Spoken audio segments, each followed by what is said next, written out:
کہ یہ جو جتنے بھی قوانین پاس ہوتے ہیں اس کی جو ڈرافٹ بلز ہوتے ہیں وہ بھی اور رولز بھی ایون وہ پہلے لا ڈویژن میں ویٹنگ کے لیے جاتے ہیں. اور ویٹنگ کا مقصد یہ ہوتا ہے کہ یہ جو قوانین ہیں آپ کے جو ایگزسٹنگ لاز ہیں اس کی کانٹرڈکشن میں تو نہیں, اگر کہیں کانٹرڈکشن ہوتی ہے وہ ایکسپلیسٹ ہونی چاہیے.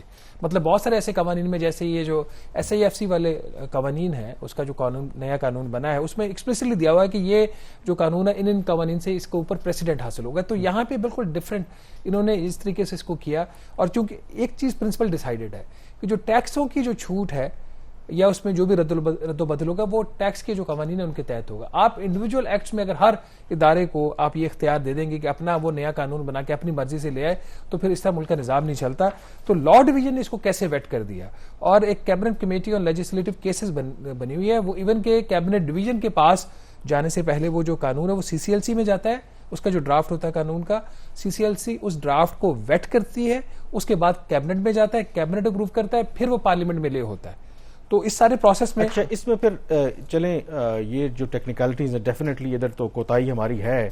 اب سوال یہ ہے کہ سول ایویشن اتھارٹی ہو یا ایئرپورٹ اتھارٹی ہو ان کو ٹیکس ایگزیمپشن چاہیے کیوں؟ پاکستان ایک ایسا ملک ہے tax to GDP ratio already بہت کم ہے, ہم آلریڈی جتنا ٹیکس اکٹھا کرنا چاہیے اتنا کرتے نہیں ہیں, اور خود جو ایون موجودہ پرائم منسٹر ہیں وہ بھی بار بار یہ کہہ چکے ہیں کہ ہمیں یہ سلسلہ ختم کرنا ہوگا. تو آخر کیا ضرورت پڑی, کون سی ایسی ایمرجنسی ہے کہ ان دو اداروں کو آپ کو ایگزیمپشن دینی پڑی؟ دیکھیں یہ اس کا مجھے فرینکلی بالکل سمجھ نہیں آ رہی کہ انہوں نے ٹیکسوں کی چھوٹ کیوں لی ہے. کیا اس کا مقصد یہ تھا کہ فیوچر میں اگر جو انٹرنیشنل ایئرپورٹس کی آؤٹ سورسنگ کرنی ہے اس آؤٹ سورسنگ میں جو انویسٹر ہوگا اس کی جو انکم ہوگی اس کو یہ ایگزامپٹ کرنا چاہ رہے ہیں؟ یعنی ایک یہ پوائنٹ اس کے اندر یہ ضرور ہو سکتا ہے. بٹ ایک پرنسپل فیصلہ ہو چکا تھا کچھ عرصہ پہلے پاکستان کے ہائیسٹ لیول پہ, وہ یہ تھا کہ انویسٹمنٹ کی فیسیلیٹیشن کے لیے آپ کو اس طریقے سے ٹیکسوں کی چھوٹ نہیں دینی چاہیے. مطلب آپ کا جو بھی اوور آل ٹیکس کا رجیم ہے, اوور آل انویسٹمنٹ رجیم ہے, اس کو سامنے رکھ کے آپ کو فورن انویسٹمنٹ کو اٹریکٹ کرنا چاہیے. اس میں بہرحال ایک دو بیچ میں ایگزامپشنز بھی اور ویورز بھی لیے گئے, نئے قوانین بھی اس طریقے سے آئے, لیکن یہ جو چیز مجھے اس کے علاوہ اس کی کوئی وجہ نہیں. اور قانون اس کے اندر اگر آپ دیکھیں جو ایگزامپشن انہوں نے دی ہوئی ہے اس میں کلیئرلی لکھا ہوا ہے کہ notwithstanding anything contained in the income tax act 2001 اور any other law relating to income tax, super tax, sales tax, on services or property tax, the authority shall be exempted from paying any such tax on its income, services, profits, gains or property. تو چھوڑا کچھ نہیں ہے. وہ کہہ رہے ہیں کہ ہم نے کسی بھی قسم کا کوئی ٹیکس نہیں دینا.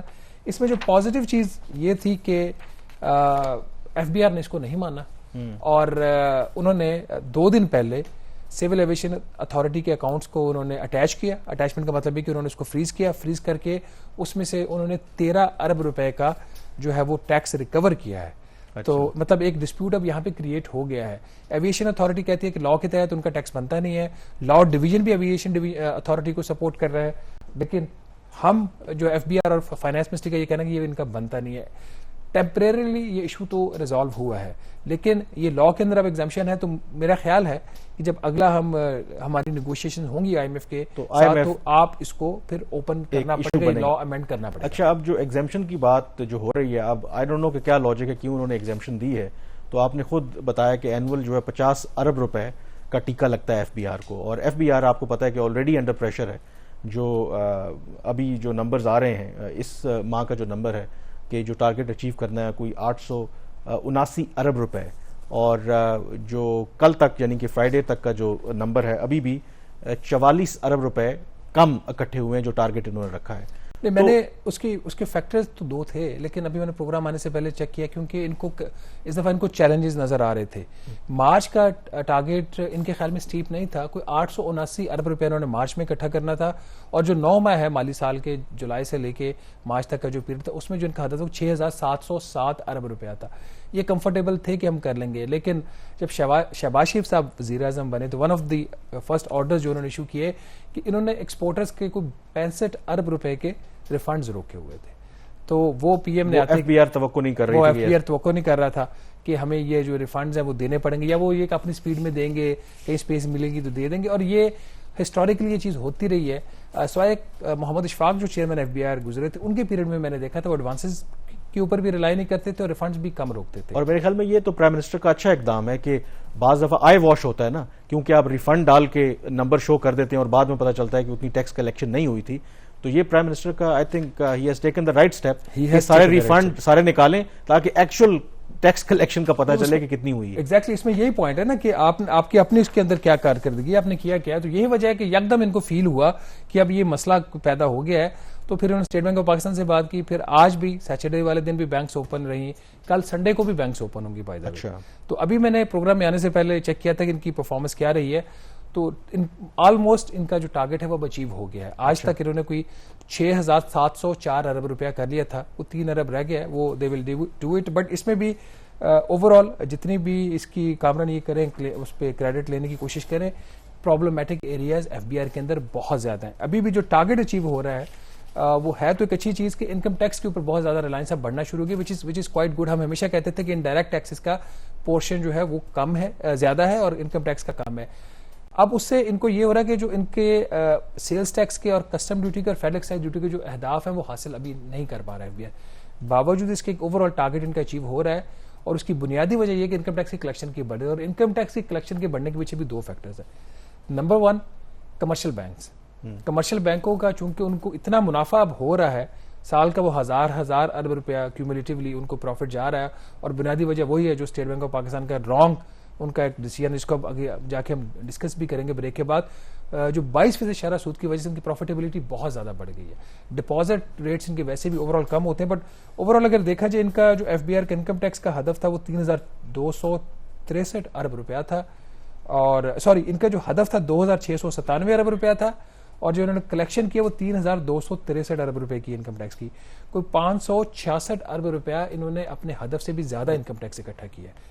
تو لیکن یہ جو 566 ایکسیس ہوئی ہے یہ پھر نیوٹرل ہو جاتی ہے. جو انکم ان کا جو سیلز ٹیکس کا جو ہدف تھا اس میں 394 ارب روپے کی کمی ہوئی, نہیں اس سے پیچھے رہے ہیں, اور ایکسائز ڈیوٹی کا 20 ارب روپیہ کم اکٹھا ہوا, اور کسٹمز کا 154 ارب روپیہ کم اکٹھا ہوا. تو اوور آل جو ایکسیس تھی انکم ٹیکس کی وہ یہاں پہ ان کی وہ بیلنس ہو گئی ہے. یہ چیلنجز ہیں, حکومت کا اب ایک فوکس بھی ہے اس کے اوپر کہ وہ اس کو کریں گے, ایف بی آر کو ریسٹرکچر بھی کریں گے, اور اس کی اوور آل ڈیجیٹائزیشن بھی ہوگی. اور obviously ایک روٹ کاز ہے, کیونکہ اگر ہماری آمدن بہتر ہو جائے تو تمام مسائل حل ہو جائے. یہاں پہ بریک لیں گے, اور بریک کے بعد ہم ذکر ہی کر رہے ہیں کہ جو آئی ایم ایف کے ساتھ جو ہم بات چیت کرتے ہیں اور پھر اس سے پیچھے ہٹ جاتے ہیں, تو بریک سے بعد جب واپس آئیں گے تو ایک تھنک ٹینک کی رپورٹ ہے کہ کیسے اسٹیٹ بینک آف پاکستان جو ہے وہ انڈائریکٹ طریقے سے حکومت کو قرضے دے رہا ہے, جو کہ اگین کہا جاتا ہے کہ شاید جو آئی ایم ایف کے ساتھ انڈرسٹینڈنگ تھی یا اسٹیٹ بینک آف پاکستان کا جو قانون ہم نے پاس کیا تھا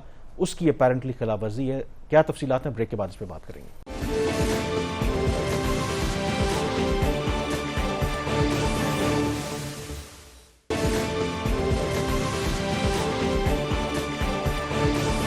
جی بریک کے بعد ایک دفعہ پھر آپ کو خوش آمدید کہتے ہیں. پاکستان تحریک انصاف کے دور میں جب آئی ایم ایف کے ساتھ انہوں نے پروگرام نیگوشیٹ کیا تھا تو ایک جو ایشو یا کنڈیشن اس پر بہت ٹائم لگا تھا حکومت کو ماننے میں, اور کنٹروورشل بھی رہا, اور وہ تھا کہ آئی ایم ایف چاہتی تھی کہ اسٹیٹ بینک آف پاکستان کی اٹانومی دی جائے, اور اس میں پھر ایک اور شرط بھی تھی کہ جس طرح ماضی میں State bank of Pakistan note چھاپ کر حکومت کو قرضے دیتا تھا تو اس پر بھی انہوں نے پابندی عائد کر دی تھی. لیکن اس نئے قانون کے باوجود, اسٹیٹ بینک آف پاکستان کو اٹانومی دینے کے باوجود ابھی بھی کچھ ایسا ہو رہا ہے کہ شاید پرانا طریقہ ہی چل رہا ہے. تو یہ کیا سٹوری ہے, اور خاص کر کے یہ جو ایک انڈیپینڈنٹ تھنک ٹینک ہے اس نے جو رپورٹ کیا ہے کہ اپیرنٹلی ابھی بھی state bank of Pakistan directly نہ صحیح لیکن انڈائریکٹلی پیسے چھاپ کر کے کمرشل بینکوں کو دیتا ہے, اور وہ کمرشل بینک مہنگے جو انٹرسٹ ریٹ کے اوپر ابھی بھی حکومت پاکستان کو قرضے دے رہے ہیں. کامران وہ جتنی امینڈمنٹس آئی تھی اسٹیٹ بینک کے قانون میں اس وقت آپ کو پتہ اتنا شور پڑا تھا پارلیمنٹ میں, پی ایم ایل این کی اس وقت اپوزیشن میں تھے, انہوں نے کہا کہ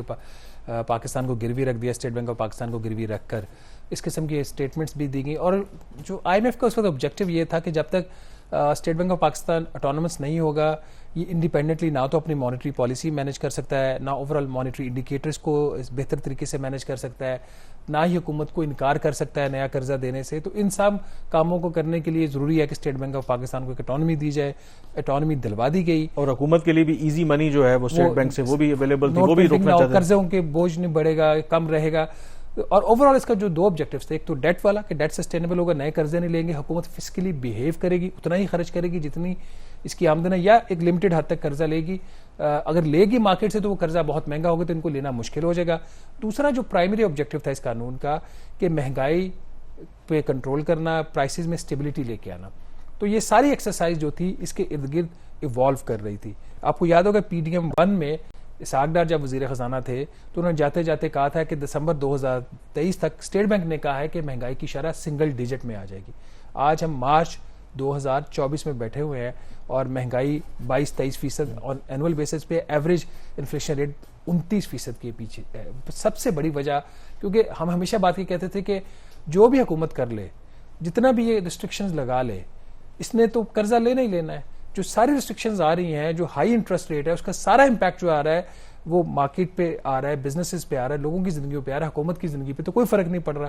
حکومت نے تو اپنے خرچے نہیں کنٹرول کیے. اور یہ جو اب رپورٹ آئی ہے, یہ پرائم جو انسٹیٹیوٹ ہے, policy research institute of market economy, انہوں نے وہ ساری چیزیں جو انفارملی ڈسکس ہو رہی تھی, ہم پتہ تھی کچھ چیزیں, اس کو ایک رپورٹ کی صورت میں لے آئے ہیں. انہوں نے بڑا کلیئرلی اپنی رپورٹ میں لکھا ہے کہ ایک نیکسس ہے وزارت خزانہ کا اور اسٹیٹ بینک آف پاکستان کا. اس نیکسس کے تحت جو اسٹیٹ بینک ایکٹ میں ترمیم کی گئی تھی, جس کے تحت حکومت وقت کو یا جو اسٹیٹ بینک ہے وہ گورنمنٹ کو بالکل بھی قرضہ نہیں دے سکتی, زیرو بارونگ. اس کا مقصد یہی تھا کہ نئے نوٹس پرنٹ نہیں ہوں گے اور حکومت اپنے جو وسائل کے اندر رہتے ہوئے کم قرضہ لے گی. اس کو ڈیفیٹ کیا ہے. ڈیفیٹ کس طریقے سے کیا؟ اوپن مارکیٹ آپریشن ایک کرتا ہے اسٹیٹ بینک آف پاکستان. جب حکومت کو قرضہ چاہیے ہوتا ہے, اس سے پہلے یا اس کے بعد میں اسٹیٹ بینک آف پاکستان پیسہ دیتا ہے بینکوں کو, اور بینک اس کے اوپر آن این ایوریج کو 1% زیادہ منافع رکھ کر وہ قرضہ حکومت کو دیتے. تو اس کا جو پرپس تھا سارا وہ کہ حکومت کی زیرو بارونگ کا, وہ یہ ڈیفیٹ کر رہے ہیں. اور اس وقت جو ارلی مارچ کا جو نمبر ہے جو کمرشل بینکوں کو اسٹیٹ بینک آف پاکستان نے پیسہ دیا, وہ 10,300 ارب روپیہ رفلی وہ اماؤنٹ ہے. بلکہ یہ تو الٹا نقصان ہو رہا ہے نا, کیونکہ کمرشل آپ کہہ رہے ہیں کہ جو بینکس ہیں وہ تو 1% ایکسٹرا چارج کر رہے ہیں. اگر پہلے ہم direct state bank of Pakistan سے قرضہ لے رہے تھے تو ظاہر ہے کہ وہ بیچ میں مڈل مین تو نہیں تھا, یہ بروکر تو نہیں تھے کمرشل بینکس. تو یہ ڈبل نقصان ہو رہا ہے. ایک تو آپ بلا وجہ قرضے اسی طرح سے لے رہے ہیں, انفلیشن ظاہر ہے اور بڑھ رہی ہے, منی سرکولیشن ہو رہی ہے مارکیٹ کے اندر, اور تو اب یہ بھی اگین وائلیشن ہے, آف کورس وائلیشن ہے. لیکن IMF اس کے اوپر خاموش ہے. IMF کو بھی یہ سارے نمبرز نظر آ رہے ہیں, وہ کیوں نہیں بول رہا اس کے اوپر, ہمیں اس کی سمجھ نہیں آ رہی. اب اس میں 2-3 نقصانات ہو رہے ہیں. ایک تو آپ نے کہا کہ جی انٹرسٹ ریٹ, جیسے اس وقت اگر 22% انٹرسٹ ریٹ ہے اور حکومت جو اسٹیٹ بینک ہے وہ کمرشل بینک کو لیٹ سے 21.5% کے اوپر یا 22.5% کے اوپر, کوئی بھی ریٹ ہو سکتا ہے, اس کے اوپر وہ اس کو لینڈ کرتی ہے اسٹیٹ بینک کمرشل بینک کو. کمرشل بینک وہی پیسہ, اس میں کچھ نہیں کر رہا, وہ اسٹیٹ بینک سے پکڑتا ہے پیسہ, پکڑ کے وزارت خزانہ کو دے دیتا ہے, اور اس دوران اس میں 1% آن این ایوریج وہ اپنا منافع کما رہا ہے. ایک تو اس حکومت کی ڈیٹ سروسنگ کاسٹ بڑھ گئی.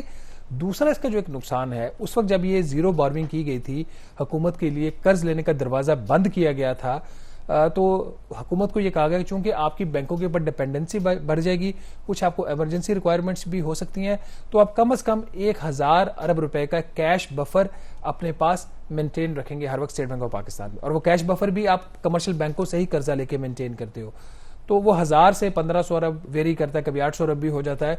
وہ پیسہ بھی قرض پہ لے کے حکومت نے اسٹیٹ بینک میں رکھا ہوا ہے, جی ہمیں ایمرجنسی میں ضرورت پڑ سکتی, اس کے اوپر علیحدہ سود دیا جا رہا ہے. تو اب یہ وہاں پہ بھی نقصان, ہائی انٹرسٹ ریٹ کے اوپر بھی نقصان. جو سب سے بڑی بات ہے, یہ تو آپ نے فسکل ہٹ لے لی, مہنگائی. جب تک منی سپلائی مارکیٹ میں کم نہیں ہوگی, کیسے, جو ان کا اگر مانیٹری انڈیکیٹرز کی بھی بات کرتے ہیں تو کیسے یہ ان کا نظام چلے گا.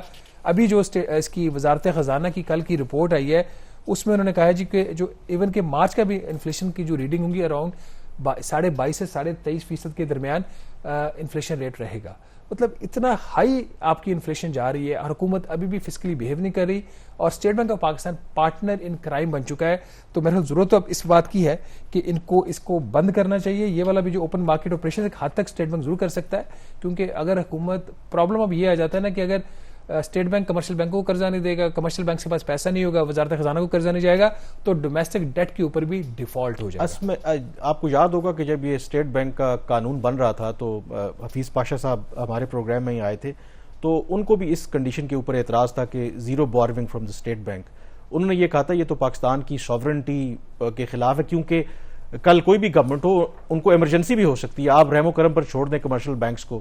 تو ڈو یو تھنک کہ یہ جو قانون ہم نے پاس بھی کیا اور اس کے باوجود وہی طریقہ چل رہا ہے, بلکہ گورنمنٹ کے لیے اور جو نیشنل ایکسچیکر ہے اس کے لیے تو مزید مشکلات ہیں, تو شاید اس قانون کو ریویو کرنے کی ضرورت ہے, کہ وہ کم از کم گراؤنڈ ریالٹیز کو سامنے رکھتے ہوئے آپ ترتیب دیں، کیونکہ اس وقت پاکستان کی اکنامک کنڈیشنز تو ایسی نہیں ہے کہ آپ اوور نائٹ چیزیں چینج ہو جائیں گی، گورنمنٹ کی آمدن اتنی اچھی ہو جائے گی کہ ان کو مزید قرضوں کی ضرورت نہ پڑے. دیکھیے اس میں ایک ہم نے یہ کہا تھا، اس وقت تجویز یہ دی گئی تھی کہ آپ اس کو بالکل بھی کمپلیٹلی بین نہ کریں، 1 مہینے کے لیے بوروئنگ الاؤ کر دیں، نیٹ بوروئنگ اس کی زیرو ہوگی 1 مہینے کے بعد. اگر گورنمنٹ نیٹ بوروئنگ زیرو نہیں کرتی تو فردر وہ اسے اسٹیٹ بینک سے وہ قرضہ نہیں لے سکتی. تو اگر یہ والی، اور اس کو پیوریٹیو کر دیں، اس کو صرف لا نہ بنائے، کیونکہ صرف لاز تو آپ کے بہت سارے بنے ہوئے ہیں. اب جیسے اسی رپورٹ کے اندر جو fiscal responsibility debt limitation act کی بھی بات ہوئی، تو اس کے اوپر بھی ان کی ریکمنڈیشن پرائم کی یہی ہے کہ آپ اس میں کوئی اکاؤنٹیبلٹی کا جو ایلیمنٹ ہے وہ ڈالیے، ورنہ F R D L act تو آپ کا 2016 سے وائلیٹ ہو رہا ہے. قرضوں کی جو اس وقت کی ٹوٹل ڈیٹ کی لمٹ ہے پاکستان کی، وہ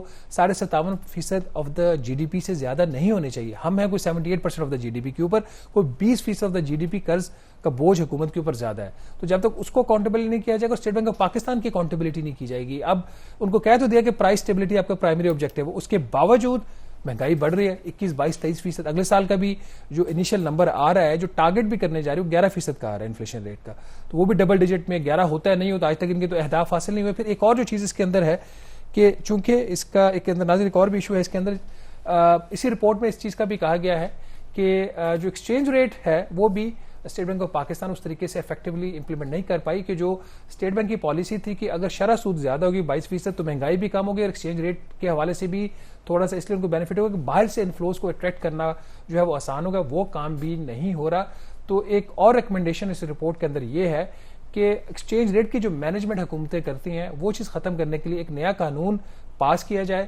وہ اس کا مقصد یہ ہو کہ جو روپیہ ہے اس کی جو ایکچوئل ویلیو ہے اس کو کوئی بھی حکومت یا اسٹیٹ بینک آف پاکستان یا کوئی اور مینیپولیٹ نہ کر سکے. بہرحال یہ چیزیں جو ہے یہ ہے تو ٹرکی، لگتی بھی مشکل ہے امپلیمنٹ کرنا. کبھی نہ کبھی تو حکومت پاکستان کو سٹارٹ لینا پڑے گا. جیسے وزیر اعظم شہباز شریف صاحب نے آج بھی کہا کہ ان کا 5 سالہ انہوں نے پلان بنا لیا، اس کو اب امپلیمنٹ کرنا ہے. تو اس میں جو کی آبجیکٹو یہ ہوگا تمام ادارے جو ہیں وہ اپنی اٹانومی میں رہتے ہوئے صحیح کام کریں. اس طرح کے جو چیزیں ہوتی ہیں کہ قوانین بنا لیا اس کو ڈیسیو کرنا، یا قوانین بنا لیا ایک ایسا قانون جو دوسرے قانون کو کانٹراڈکٹ کرتا ہو، یہ چیزیں نہیں کرنی چاہیے. یہاں پہ ایک بریک لیں، بریک کے بعد واپس آئیں گے تو ڈسکشن کو جاری رکھیں گے. اسٹے ود اس.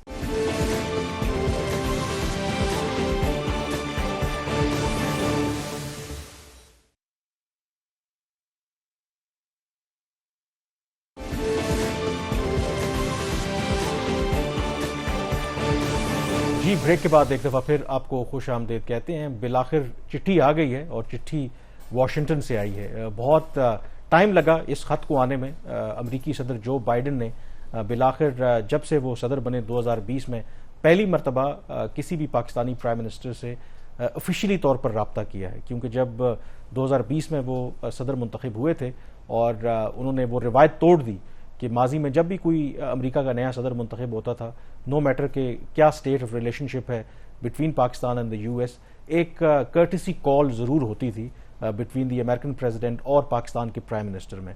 لیکن جو امریکی صدر تھے جو بائیڈن، انہوں نے اس وقت کے پرائم منسٹر عمران خان کو ٹیلی فون نہیں کیا. پھر اپریل 2022 میں جب شہباز شریف صاحب وزیر اعظم بنے، تحریک عدم اعتماد کامیاب ہوئی، اس کے بعد پھر بھی امریکی صدر نے فون نہیں کیا شہباز شریف کو. اور اب انہوں نے ٹیلی فون تو نہیں کیا لیکن ایک فارمل خط لکھا ہے جس میں وہ بھی انٹرسٹنگ ہے. ایک تو انہوں نے کوئی ایکسپلسٹلی مبارکباد نہیں دی شہباز شریف کو پرائم منسٹر بننے پہ، لیکن جو باتیں انہوں نے کہیں اس پر آئی تھنک ڈسکشن کرنا بہت ضروری ہے. لیکن سب سے امپورٹنٹ بات تو یہی ہے کہ اس موقع کے اوپر امریکی صدر کا خط آنا اور اس کا جو کانٹینٹس بھی ہیں جس میں وہ بات کر رہے ہیں کہ امریکہ جو یو ایس ریلیشن شپ ہے، ایک Pakistan U S relationship جو ہے ایک انڈیورنگ جو پارٹنرشپ ہے، that is critical for the security of our people and for the world. اور باقی پھر معیشت کی بات ہے، ہیلتھ کی، ایجوکیشن کی، جو کلائمیٹ ریلیٹڈ جو ایشوز ہیں اس کے اوپر بات کی گئی ہے. تو اس لحاظ سے آئی تھنک سگنیفیکنٹ ہے کہ ایسے موقع کے اوپر جب عام طور پر مبصرین کا امریکہ میں بھی اور پاکستان میں بھی یہ خیال ہے کہ امریکہ کے لیے اب پاکستان وہ کوئی پرائیورٹی نہیں ہے، لیکن اس خط کا آنا آئی تھنک دیٹ شوز کہ ایک جو چینل آف کمیونیکیشن ہے وہ امریکہ پاکستان کے ساتھ ابھی بھی اوپن رکھنا چاہتا ہے، اور اس میں کچھ لوگوں نے رول پلے کیا، وہ آگے چل کے بات کریں گے. اس میں لگتا ہے کہ بڑا کوشیس اپروچ ہے یو ایس گورنمنٹ کی کہ 5 سال کے بعد اگر انہوں نے ایک کائنڈ آف ایک اسٹیپ لیا بھی ہے تو وہ ایک انڈائریکٹ موڈ آف کمیونیکیشن ہے. ڈائریکٹ انہوں نے ٹیلی فونک کال, وہ جو آپ نے کہا کہ وہ اس کا سلسلہ نہیں ہے, بٹ اس کے پیچھے فیکٹرز کیا ہے جس کی وجہ سے اب یو ایس نے ضروری سمجھا کہ وہ جو ریلیشنز تھے ان کو ان اے وے بحال کرنا پڑے گا. کیا کوئی ہمارا ریجنل پالیسی شفٹ آیا ہے یا کہ پھر افغانستان کے حوالے سے پاکستان کی جو اہمیت ہے وہ بڑھ رہی ہے؟ اس میں فیکٹر کیا بنا ہے؟ آئی تھنک جو ایک بات کہی جا رہی ہے, جو پچھلے سال جو وزٹ کیا تھا army chief general Asim Munir نے, اس کے بارے میں یہ کہا رہا ہے کہ وہ کافی حد تک اس نے ریلیشن شپ کو ری سیٹ کیا ہے. ایون جب آرمی چیف وزٹ پر گئے بھی تھے تو میری کچھ جو امریکی اہلکار ہیں, تھنک ٹینکس کے لوگ ہیں, ان سے جب بات ہوئی تو ان کے لیے بھی بڑا حیران کن تھا کہ ایک ایسے موقع کے اوپر جب امریکہ کے اندر پاکستان کی کوئی سنوائی نہیں ہے, پاکستان کوئی پرائیورٹی نہیں ہے, اور امریکی گورنمنٹ کا پاکستان کے آرمی چیف کو انوائٹ کرنا یہ بڑا سگنیفیکنٹ ہے. اور دوسرا آئی تھنک کہ کہا یہ جاتا ہے کہ وہاں پر آرمی چیف جو بھی ان کی انٹریکشن ہوئی ان کی ملٹری اور سویلین لیڈرشپ سے, کہیں نہ کہیں وہ اس بات میں ان کو کنونس کرنے میں کامیاب رہے ہیں کہ پاکستان کی ایک امپورٹنس ہے. ایک تو اس کی وجہ سے چیزیں شاید آپ کو جو اب ایک بہتری نظر آ رہی ہے وہ دیکھنے میں آیا. دوسرا جو پاکستان میں امریکہ کے سفیر ہیں ڈونلڈ بلوم کا, یہ کہا جاتا ہے کہ یہ بہت اسٹرانگ ایڈوکیٹ ہیں کہ باوجود اس کے کہ اب ہماری پرائیورٹیز ڈفرینٹ ہوں لیکن پاکستان کے ساتھ ہمیں تعلقات کو بالکل نگلیکٹ نہیں کرنا چاہیے. پھر تیسرا فیکٹر اگین جو پینٹاگون یعنی کہ جو امریکی ملٹری اسٹیبلشمنٹ ہے, دے آر ویری کین کہ پاکستان کے ساتھ تعلقات خراب نہ ہوں, اور اس کی وجہ وہ یہ کہتے ہیں کہ پاکستان جو خطے میں جو ایک رول ہے, اور خاص کر کے افغانستان کے کانٹیکس میں, کاؤنٹر ٹیررزم کے کانٹیکس میں جو ان کی ایک انویلیوبل ایکسپرٹیز ہیں, اس کو ہم ریپلیس نہیں کر سکتے. اور یہ کیوں ہو رہا ہے؟ آئی تھنک اسی وجہ سے شاید وائٹ ہاؤس, اور اس کے باوجود آپ بالکل ٹھیک کہہ رہے ہیں کہ بڑا کاشیسلی انہوں نے موو کیا. اس کا یہ مطلب نہیں ہے کہ کوئی بہت ڈرامیٹک تبدیلی آ جائے گی, لیکن ایٹ لیسٹ ایک چینج ضرور ہے. اب یہ کیوں ہو رہا ہے؟ اس میں ایک جو فیکٹر ہے وہ اگین افغانستان ہے یہاں پر, کیونکہ جو اس وقت افغانستان کی صورتحال ہے انپریڈکٹیبل ہے. وہاں پر اگین جو ڈفرینٹ رپورٹس ہیں, دہشت گرد تنظیمیں جو ہیں وہ گرو کر رہی ہیں, خاص کر کے جو داعش دہشت گرد گروہ ہے وہ طالبان کے لیے بھی تو خطرہ ہے. پاکستان میں بھی اٹیکس ہوتے رہے ہیں, ایران میں انہوں نے بڑے اٹیکس کیے ہیں, جو ماسکو میں جو ہوا ہے اس میں بھی داعش افغانستان کا نام آ رہا ہے. تو امریکہ کو یہ خدشہ ہے کہ کہیں ایسا نہ ہو کہ آئندہ آنے والے ٹائم پر داعش جو ہے ان کے جو اتحادی یورپ کے اندر یا امریکہ کے اندر بھی کوئی اس طرح کی بڑی کارروائی ہو سکتی ہے, تو ان کو ضرورت پڑ سکتی ہے کہ افغانستان میں کوئی لمیٹڈ وہ کارروائی کر سکتے ہیں, تو اس میں پھر پاکستان کی ان کو ضرورت پڑے گی. تو اس میں جو میری بات ہو رہی تھی کہ پاکستان کی جو ایئر سپیس ہے وہ بہت زیادہ اہمیت رکھتی ہے امریکہ کے لیے. اگر پاکستان امریکہ کے لیے ایئر سپیس بند کر دے تو جو اوور دی ہورائزن جو کہتے ہیں نا کیپیسٹی ابھی بھی امریکہ مینٹین کرتا ہے کہ افغانستان کے اندر اگر کوئی ہائی ویلیو ٹارگٹس کو نشانہ بنانا ہے تو ابھی بھی وہ کر سکتا ہے. بے شک ان کے فٹس ان کے جو سولجرز ہیں وہ نہیں ہیں, مطلب گلف جو ایئر سپیس ہے نا وہ اوور دا, انہوں نے کلیریفائی نہیں کیا ہوا کہ اوور دی ہورائزن جو کیپیسٹی ہے, کیپیبلٹی ہے, کچھ لوگ کہتے ہیں کہ شاید ابھی بھی ہم کہیں نہ کہیں خاموشی کے ساتھ ان کے ساتھ کوآپریٹ کر رہے ہیں, لیکن جو پاکستان کی ایئر سپیس ہے وہ بہت زیادہ امپورٹنٹ ہے. اگر پاکستان ایئر سپیس بند کر دیتا ہے, سٹل ان کے پاس کیپیسٹی ہے کہ وہ کوئی بہت سوفسٹیکیٹڈ ڈرونز ہوتے ہیں جو 50,000 کلومیٹر کی بلندی پر پرواز کرتے ہیں, لیکن وہ سٹل جو بہت مہنگا وہ آپریشن ہوتا ہے. تو اس لیے آئی تھنک ایک جو سسپیشن یہ ہے یا جو کہا یہ جاتا ہے اسیسمنٹ یہ ہے کہ امریکہ گیون دا فیکٹ کہ افغانستان میں کل اگر حالات بدلتے ہیں تو پھر پاکستان کی ہمیں ضرورت پڑ سکتی ہے, تو we should keep our channel of communication جو ہیں اس کو اوپن رکھنا چاہیے. اچھا, اس میں کامران جو ایریاز آف کوآپریشن اور ڈیفائن کیے ہیں وہ بڑے انٹرسٹنگ ہے, اور اس میں زیادہ تر مجھے وہ ان یوزول لگ رہے ہیں کہ, اور جو نئی ریکوائرمنٹس ہیں ہماری وہ اس میں شامل ہیں. گریٹر ہیلتھ سیکورٹی کی بات کی انہوں نے, اکنامک گروتھ کی, access to education for all, جو ٹریڈیشنل ایریاز ہیں کوآپریشن کے اس میں مطلب جو ایک ہمارے ان کے ساتھ ڈائیلاگ بھی ہوتا تھا تو اس حوالے سے اس طریقے سے انہوں نے فوکس نہیں کیا ہوا. ایک جنرل اسٹیٹمنٹ ہے, مطلب ایک پریزیڈنٹ کے لیول سے آپ اتنی ہی ایکسپیکٹ کر سکتے ہیں, بٹ اس میں اگر کوآپریشن کی بات کریں نا ہیلتھ سیکورٹی کے اندر بھی دیر از اے لاٹ آف روم. مطلب ہم پرائیویٹ فنڈنگ وہاں سے گلوبل فنڈ سے ارینج کرتے ہیں, پینڈیمک کے حوالے سے کوآپریشن ان کا بہت زیادہ رہا ہے, پھر ان کے جو مختلف وائرل ڈیزیز کلائمیٹ والا ہم افیکٹڈ ہے جو کلائمیٹ فائنینسنگ ہے. دیکھیں اس میں بریک پہ جانے سے پہلے دس از امپورٹنٹ کہ یہ وہ تمام باتیں ہیں جو ہم امریکیوں سے کہتے رہے کہ آپ ہمیں سیکیورٹی کے لینس سے, آپ ہمیں افغانستان کے پرسپیکٹو سے نہ دیکھیں, اور جب آرمی چیف امریکہ گئے بھی تھے تو مجھے کسی نے بتایا کہ وہاں پر انہوں نے یہی کہا کہ امریکہ کو پاکستان کو نہ چین نہ افغانستان نہ بھارت کے تناظر میں دیکھنا چاہیے، بلکہ پاکستان کے ساتھ انڈیپینڈنٹلی جو ریلیشن شپ ہیں اس کو فروغ دینا چاہیے. تو یہ جو امریکی صدر نے باتیں کی ہیں یہ وہ تمام باتیں جو پاکستان ان سے کہہ رہا ہے. اب یہ کتنا سسٹینیبل ہے، I think that remains to be seen. امریکہ میں اس سال کے آخر میں عام انتخابات ہونے ہیں اور اس کے بعد یو نیور نو صدارتی انتخابات ہوں گے، وہاں پر کیسی گورنمنٹ آتی ہے، کیا سچویشن بنتی ہے. بٹ ایٹ لیسٹ آپ کہہ سکتے ہیں کہ فار ناؤ لگ یہ رہا ہے کہ جو امریکی انتظامیہ ہے ان کو پاکستان کی اہمیت کا تھوڑا سا ضرور احساس ہے، اور اس وجہ سے انہوں نے جو کانٹیکٹس ہیں وہ ری اسٹیبلش کیے. یہاں پہ بریک لیں گے، بریک کے بعد ذکر کریں گے کہ پاکستان اور افغانستان کے درمیان اس ہفتے جو تجارتی مذاکرات ہوئے تھے اس میں کیا ہوا. بریک کے بعد اس پہ بات کریں گے.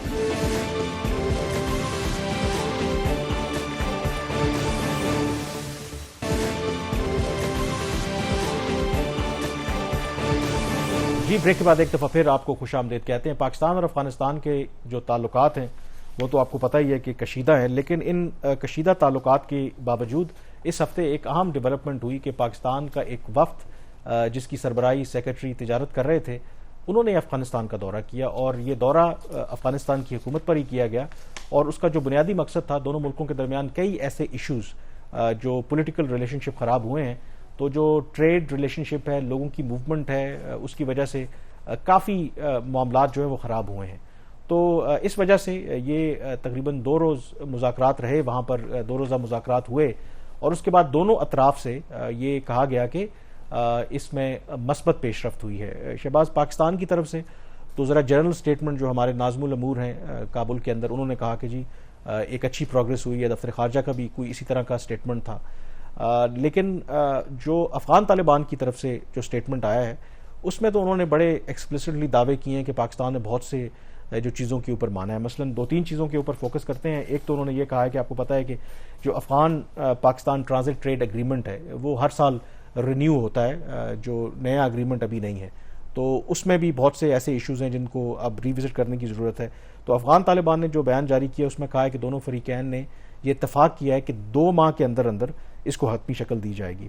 پھر ایک اور جو امپورٹنٹ جو ڈیسیجن اس میں جو اکارڈنگ ٹو دیم کہ پاکستان نے لیا ہے کہ آپ کو پتہ ہے کہ پاکستان نے جو بارڈر کنٹرولز کو بہتر کرنے کے لیے ایک 1 ڈاکیومنٹ رجیم کا اجرا کیا.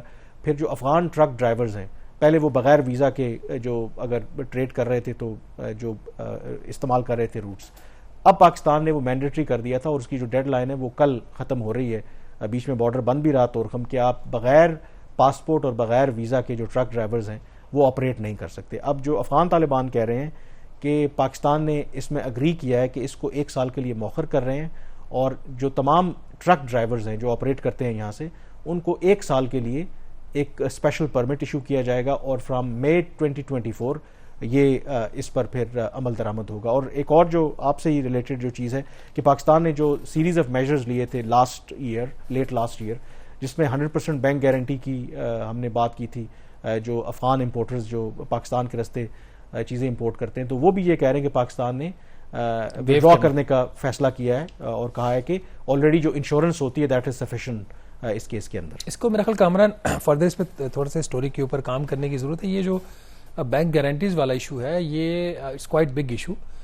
پہلے انشورنس ہوتی تھی اور انشورنس کے حوالے سے ان کا کوئی اتنا نہیں ہوتا تھا، وہ افیکٹو نہیں ہوتی تھی. بینک گارنٹی کا تو مطلب یہ ہے نا کہ جتنا آپ نے مال منگوایا ہے اس کے اوپر جو ڈیوٹیز ہیں وہ ڈیوٹیز کے ایکول آپ نے بینک کی گارنٹی دینا، مطلب ایکچولی آپ کو اس کے کیش آپ کو کہیں پرووائڈ کرنا بینک کے اندر، تو اس کے ایکول آپ کو بینک پہ گارنٹی ایشو کرتا ہے.